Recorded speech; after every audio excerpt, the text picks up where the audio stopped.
ভেঙে ফেলা হচ্ছে ভবন, গুড়িয়ে দেয়া হচ্ছে একের পর এক স্থাপনা। চারপাশে উৎসুক জনতার ভিড়। নিরাপত্তার রক্ষায় মোতায়েন রয়েছে শতাধিক পুলিশ। বৃহস্পতিবার সকাল থেকেই মোহাম্মদপুরের সাদেক এগ্রোতে চলছে উচ্ছেদ অভিযান। ঘটনার সূত্রপাত একটি ছাগল থেকেই। রেকর্ড দামে সেই ছাগল ঘিরেই এ কোরবানির ঈদে সবচেয়ে আলোচিত হয়েছিল এই সাদেক এগ্রো। সেই ছাগল কাণ্ডের চূড়ান্ত পরিণতি হিসাবে গোটা খামারি এবার উচ্ছেদের মুখে। সম্প্রতি ছাগল কাণ্ডের রেশ ধরে সাদেক এগ্রোর কর্ণধার শাহ ইমরান হোসেনের নাম উঠে আসে গণমাধ্যমে। এরপর থেকেই বেরিয়ে আসে একের পর এক চাঞ্চল্যকর তথ্য। গরু চোরাচালানের মূল হোতা হিসাবে বিভিন্ন গণমাধ্যমে সংবাদ প্রকাশ করা হয়, চিহ্নিত করা হয় গরু মাফিয়া হিসাবে। বিষয়টি নজর এড়ায় না প্রশাসনের। তারই অংশ হিসাবে বৃহস্পতিবার সকাল থেকে শুরু হয় সাদেক এগ্রো উচ্ছেদ অভিযান। এই অভিযান পরিচালনা করেন ঢাকা উত্তর সিটি কর্পোরেশন। অভিযোগ আছে, সরকারি খাল ও সড়কে জায়গা দখল করে রাজধানীর মোহাম্মদপুর বেরিবাদ এলাকায় সাদেক এগ্রোর আড়ালে গরু চোরাচালানের সাম্রাজ্য গড়ে তোলেন ইমরান। সকাল থেকেই সাদেক এগ্রোর বিদ্যুৎ সংযোগ বিচ্ছিন্ন করার মাধ্যমে শুরু হয় এই অভিযান। বৃহস্পতিবার বিকাল পর্যন্ত নির্বাহী ম্যাজিস্ট্রেট মাহবুব হাসানের নেতৃত্বে এই অভিযান পরিচালিত হয়। আমরা এই জায়গাটা আজকেই আমরা এখান থেকে খাল করে দিব। আমাদের অলরেডি হচ্ছে যে খাল করার জন্য আমাদের দেখেন যে ওই আপনি তাকিয়ে দেখবেন আমি যে জায়গায় বসে আছি তার ঠিক পশ্চিম সাইডে আমাদের হচ্ছে অলরেডি হচ্ছে যে মেশিন চলে আসছে। আমরা এই জায়গাটা মাটি কেটে আমরা খাল করে দেবো, পানির প্রবাহ করে দেবো। নিয়ম অনুযায়ী খাল থেকে 30 ফুট দূরত্বের মধ্যে কোনো আবাসিক বা ব্যবসায়িক প্রতিষ্ঠান থাকার নিয়ম নেই। সেই নিয়ম উপেক্ষা করেই তৈরি হয়েছিল সাদেক এগ্রো।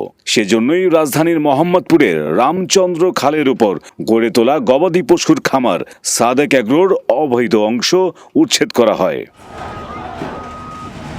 যদিও উচ্ছেদের খবর পেয়েই আগেভাগেই খামারে থাকা গরু ছাগলগুলো সরিয়ে ফেলে সাদেক এগ্রোর কর্মচারীরা। সকাল থেকেই এগ্রোর আশেপাশে প্রতিষ্ঠানটির মালিক ইমরান হোসেনকে দেখা যায়নি। পাশাপাশি খাল দখল করে অবৈধভাবে অস্থায়ী যেসব ঘরবাড়ি তৈরি করা হয় সেগুলো উচ্ছেদ করা হয়েছে। সম্প্রতি 1.5 কোটি টাকার অভিজাত গরু এবং 15 লাখ টাকার ছাগল নিয়ে আলোচনায় আসা এই খামার। তবে উচ্ছেদের বিষয়ে প্রতিষ্ঠানটির কর্মচারীরা কথা বলতে অস্বীকৃতি জানান। সাদেক এগ্রোর দাবি, হঠাৎ করেই পরিচালনা করা হয়েছে এই অভিযান। ফলে এগ্রো ফার্মের কর্মচারী সহ অস্থায়ী কিছু পরিবার পড়েন বিপদে। নিজেদের আয়ের সীমাবদ্ধতার কথা জানিয়ে হতাশার কণ্ঠে তুলে ধরেছেন দুর্দশার কথা। না, এই যে এখন থেকে বলতাছে, এটা তো সকাল থেকে বলতো আমরা মাল সামানাগুলো যেভাবে হোক নামাইতাম। এখন কি সম্ভব, আমরা কিভাবে কি করব যদি সময় না দেয় আমাদেরকে? মাল সামানা নষ্ট হয়ে যাইব। বাড়িওয়ালার ফোন দিছি, বাড়িওয়ালা তো ফোন ধরতে পারতেছে না, আর আমিও দিতে পারতাছি না। উচ্ছেদ অভিযানে স্থানীয় জনপ্রতিনিধি বলেন, তারা সাদেক এগ্রো নিয়ে কিছু জানেন না। হাইকোর্টের নির্দেশ অনুযায়ী এই উচ্ছেদ অভিযান পরিচালনা হচ্ছে বলে জানান তিনি। খালের জমি থেকে 30 ফিট গ্যাপ রাখতে হবে, সিম্পল। এটা হাইকোর্টের তৈরি করা নিয়ম। তো এখানে সাদেক এগ্রো কোথায় আসতেছে?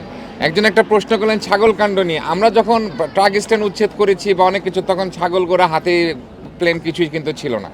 এটা মানে মাননীয় মেয়র নির্দেশ দিয়েছে, সে অনুযায়ী আমরা কাজ করছি। এখানে ছাগল, ব্যক্তি, প্রতিষ্ঠান কোনো কিছুই আসছে না। অপরদিকে খামারের অবৈধ অংশ উচ্ছেদের মধ্য দিয়ে আবারও রামচন্দ্র খাল দখল মুক্ত হবার ঘটনায় উচ্ছ্বাসিত এলাকাবাসী। আবার তারা ফিরে পাচ্ছেন প্রবাহমান নদীর সেই পুরনো চিত্র।